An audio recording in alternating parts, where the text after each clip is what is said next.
આપણે પ્રથમ તીર્થંકર પ્રથમ શલાકા પુરુષ ઋષભ દેવનું સંપૂર્ણ જીવનચરિત્ર જોઈ ગયા. હવે જાણીશું ચરમ તીર્થંકર મહાવીર સ્વામીનું જીવનચરિત્ર. ઋષભ દેવના 13 ભવ હતા, મહાવીર સ્વામીના 27 ભવ છે. આપણે આ દરેક ભવની કથાને એક એક ધર્મગાથાની જેમ જોઈશું. પ્રારંભ કરીએ મહાવીર સ્વામીના પ્રથમ ભવથી. 15 કર્મભૂમિમાંની એક કર્મભૂમિ છે પશ્ચિમ મહાવિદે ક્ષેત્ર. તેમાં મહાવપ્ર નામે એક અતિ વિશાળ વિજય છે.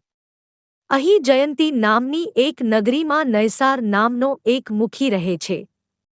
તે સ્વભાવે સીધોસાદો અને સરળ છે. તે ધર્મને વિધિવત નથી જાણતો, પરંતુ અજાણતા પણ ધર્મમય જીવન જ જીવી રહ્યો છે. તેને અતિથિઓ માટે વિશેષ અનુરાગ છે.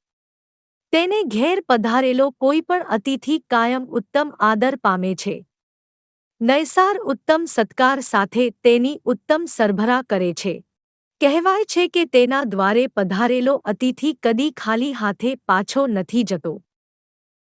આવા નયસારનો કદી કોઈ સાધુજન સાથે મેળાપ નથી થયો, છતાં તેના અંતરમાં જાણે અજાણે સાધુતા રમતી રહે છે.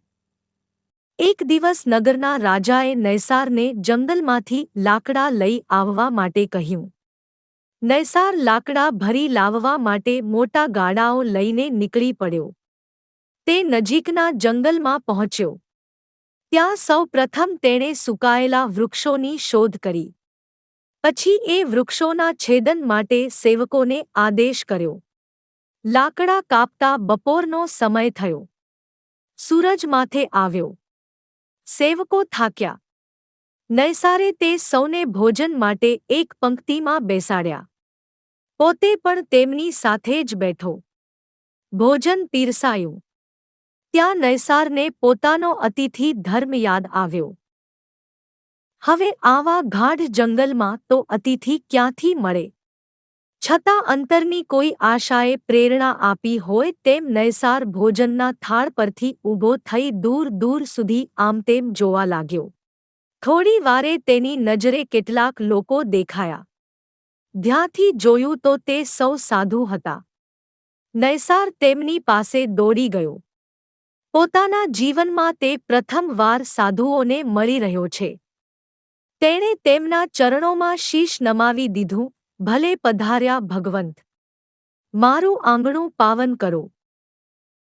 તેણે સાધુઓને પડાવ તરફ દોર્યા. ચાલતા ચાલતા પૂછી લીધું, આવા ભયાનક જંગલમાં તમારા જેવા સાધુઓ ક્યાંથી ભૂલા પડી ગયા? એક સાધુએ કહ્યું, અમે એક સાર્થવાહના સંઘ સાથે વિહાર કરી રહ્યા હતા. અમારો વિશાળ સાધુ સમુદાય હતો. વિહાર દરમિયાન અમે એક ગામમાં ભિક્ષા લેવા ગયા અને જરા મોડા પડી ગયા. એટલામાં સંઘ વિહાર કરી ગયો.